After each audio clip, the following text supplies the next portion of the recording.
Hey everyone, I'm working to hit 1,000 subscribers and I need your help to get there. If you enjoy this content, please hit that subscribe button right now.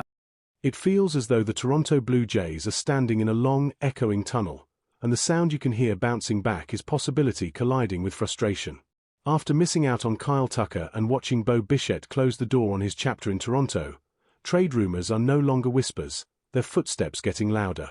And right now, one particular name is moving quietly through the shadows, largely under the radar, yet fitting the Jays' needs almost too perfectly.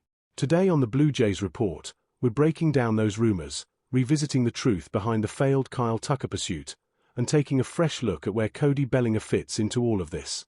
There's a lot to cover, and trust me, you'll want to stay right to the end for the full picture. Before we dive into the heart of it all, I just want to say this. The support lately has been phenomenal. Truly. The comments, the likes, the subscriptions, they fuel this channel every single day. If you enjoy this kind of in-depth Blue Jays coverage, make sure you like the video, share it with another Jays fan, and subscribe to the Blue Jays Report. We're uploading daily, spring training is creeping closer, and this is when the story really starts to take shape. Now, let's rewind slightly, because context matters. The Jays swung hard this off-season. Kyle Tucker was not a fantasy, he was a real target. Bo Bichette was not an afterthought, he was a priority. But baseball, like life, doesn't always reward intent. When those doors closed, the front office didn't panic, but it didn't stop either. Instead, it started scanning the market for something more subtle, more flexible, and arguably more Ross Atkins. And that's where Brendan Donovan enters the conversation. An article that's been circulating quietly has begun to gain traction, suggesting the Blue Jays should pursue a versatile all-star infielder following Bichette's departure. At the center of it all is Donovan, a player whose value doesn't shout, but hums steadily in the background. This isn't a sudden idea either. Reports earlier in the offseason made it clear that the St. Louis Cardinals, after trading away Sonny Gray, Dylan Carlson, and most notably Nolan Arenado, are entering a full-scale retool. Call it a rebuild if you want, but either way, they're open for business. The Cardinals' internal situation makes this even more interesting. They have J.J. Weatherholt pushing through their system, effectively lining up a replacement at second base. That makes Donovan, who still has 2 years of team control, expendable in a way he hasn't been before. For the Blue Jays, this is the kind of timing that doesn't come around often. A good player, on a reasonable contract, on a team motivated to move him. Baseball almost leans in and whispers, "This is your moment." Kevin Papetti summed it up perfectly when he pointed out that Donovan's career WRC+ against right-hand pitching sits at an impressive 130. No, he doesn't replicate Bichette's production against lefties, but that's where roster construction comes into play. Ernie Clement exists. Platoons exist. Matchups exist. This isn't about replacing Bo 1-for-1, it's about building a lineup that bends without breaking. Donovan's profile is exactly the sort of thing the Blue Jays have gravitated toward in recent years. He's a left-handed bat. He doesn't strike out. He controls the zone like a seasoned chess player. His OPS numbers don't leap off the page, but they don't disappear either. A .787 OPS in 2023. A .759 in 2024. A .775 last season. Consistency, not chaos. And consistency, especially in a lineup that has been prone to streaks, is quietly invaluable. What really elevates Donovan from interesting to intriguing is his versatility. He's played second base. He's played left field. He's moved around the infield when needed. For a team trying to maximize marginal gains, this flexibility is gold. Against right-hand pitching, you can slide Donovan into second base and let him feast. Against lefties, you pivot, lean on Clement, shuffle the outfield, and suddenly the Jays are dictating matchups rather than reacting to them. StatCast doesn't scream superstardom, but it nods approvingly. Donovan sits in the 95th percentile for whiff rate. He simply doesn't swing and miss. He walks at a respectable clip. He puts the ball in play. He forces defenses to work. He's not a home run derby champion, but if Anthony Santander brings even a portion of his power back into this lineup, Donovan becomes the perfect complementary piece. A connector. A stabilizer. A player who makes everyone else a little better.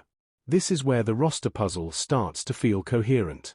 Ernie Clement is projected to handle the majority of second base duties, and rightly so. But he struggles against right-hand pitching. That's not an indictment, it's just reality. Donovan gives you a solution without creating another problem.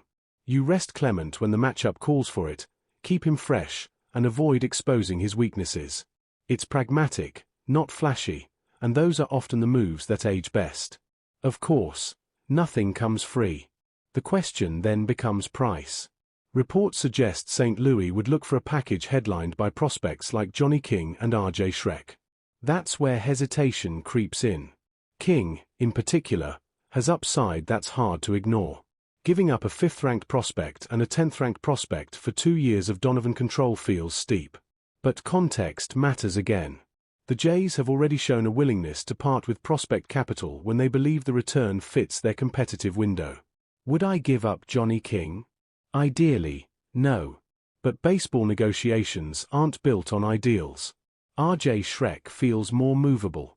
And if the conversation shifts toward non-pitching prospects, suddenly the deal becomes far more palatable. Donovan isn't a rental. He's not a one-month gamble. He's a 2-year solution with the kind of skill set that ages well. Naturally, comparisons to Cody Bellinger emerge. And they should. Bellinger is the better overall player. He offers power, defense, and star appeal. But he also comes with a massive contract and long-term risk. Donovan, by contrast, costs prospects but preserves payroll flexibility. One gives you certainty in talent, the other gives you certainty in structure. Apples and oranges, but both still fruit worth considering. This is why the Donovan rumors refuse to die. They make sense. They align with the front office's history. They address multiple needs without creating new ones. And they reflect a team that understands it doesn't need one giant swing, it needs several smart ones. Now, let's circle back to Kyle Tucker, because new details have emerged that add a bittersweet layer to that saga. Reports indicate that Toronto did make a legitimate long-term offer. Tucker was interested. This wasn't a pipe dream. But the sticking point was average annual value.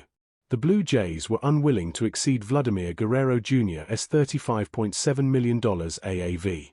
Had they pushed closer to $40 million per year, there's a belief the deal could have been done. On one hand, that restraint makes sense. You don't undermine your franchise cornerstone. You don't casually reset your internal salary structure. On the other hand, it raises questions about whether that Vladdy deal could become a constraint rather than a benchmark. As salaries continue to rise and a potential salary cap looms in future CBAs, that number may look more like a bargain than a ceiling. The Tucker situation also indirectly informs the Bellinger conversation. If $35 million is the hard line, that tells us a lot. It suggests the Jays won't go to extremes. It hints that shorter-term, creative structures are more likely than blockbuster commitments. And it reinforces why someone like Brendan Donovan remains so appealing. So here we are, standing at the crossroads again. The Blue Jays didn't fail this off-season. They adjusted. They recalibrated. They're exploring quieter paths that might lead to louder success. Donovan represents that philosophy perfectly. Not a savior, not a superstar, but a player who fits, and sometimes fitting is everything. Let me know what you think. Would you rather swing big on Bellinger, or play it smart with Donovan? Are you comfortable parting with prospects for the right fit, or do you want to protect the future at all costs? Drop your thoughts in the comments, because this conversation is far from over. Thanks for watching the Blue Jays Report. Don't forget to like, share, and subscribe, and I'll see you next time as this story continues to unfold.